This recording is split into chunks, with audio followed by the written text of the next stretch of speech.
احنا محتاجين ايه في فطارنا في رمضان غير بروتين وخضار ونشويات؟ طب ايه رأيكم لو عملنا كل ده في طاجن واحد وكده الفطار يبقى جاهز مع شوية سلطة وشوربة؟ باي ادبل لاف. تعالوا نشوف هنعمل ايه. عندنا كيلو بطاطس منقوع في مية، عندنا صدرين فرخة مسلوقة احنا شلنا العظم وقطعناه وطلعنا اللحم كله، عندنا كوباية كريمة طهي، عندنا نص كوباية شوربة، عندنا ربع كوباية لبن، زبدة، وكوباية ونص بروكلي ورد بروكلي، وعندنا جزرتين مبشورين، عندنا بقدونس، عندنا بصلاية متقطعة صغير، جوز الطيب، تومة، وملح وفلفل. هنجيب حلة ننزل فيها البطاطس مع شوية ملح ونحطها على نار متوسطة لغاية ما تتسلق.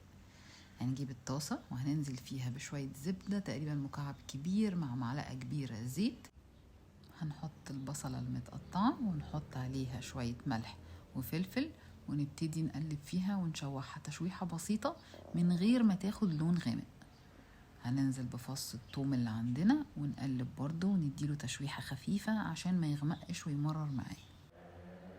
هنزل بالجزر واديله تشويحة خفيفة مع البصل والثوم، وبعد كده البروكلي هقلبهم كويس جدا مع بعض واديهم تشويحة، وانزل بمعلقة الدقيق الكبيرة دي. بس يا جماعة معلش كانت مش موجودة في المقادير في الأول، فحطوها في المقادير في معلقة دقيق كبيرة. هنقلبها كويس مع الخضار وننزل بالكريمة والشوربة، هنقلبهم كويس ونحطهم على نار لغاية ما كله يندمج مع بعضه. هنحطهم على النار 3 دقايق تقريبا ياخدوا بس غلوة مع بعض، وبعد كده هحط عليهم الفراخ وانزل بالملح والفلفل وجوز الطيب. هنقلب كله مع بعض كويس جدا وننزلهم في الطاجن ونحطهم على جنب لغاية ما نهرس البطاطس.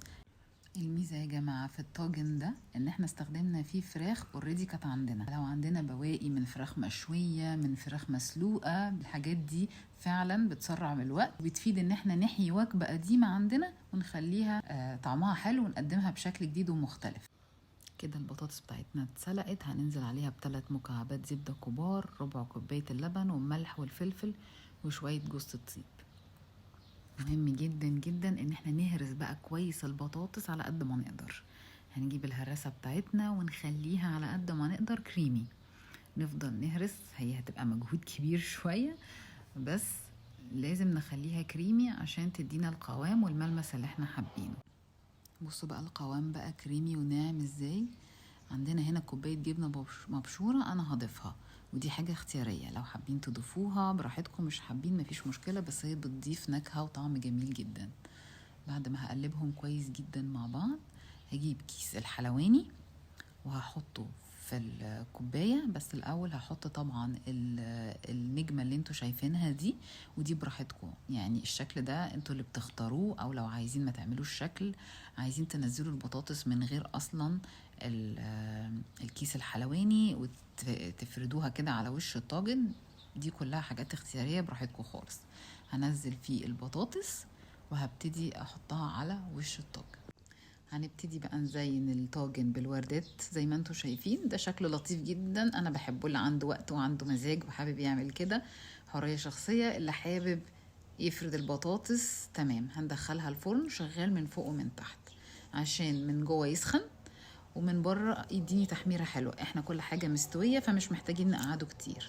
لو الفرن بتاعكم مش شغال من فوق، كل اللي هنعمله هنشغل من تحت نسخن وبعد كده نفتح الشواية شوية ناخد لون حلو. هنزينه بشوية بقدونس وهنغرفه في الطبق. تحفة البطاطس مع الجبنة مع الصوص مع الفراخ والخضار، حلوة جدا وبألف هنا.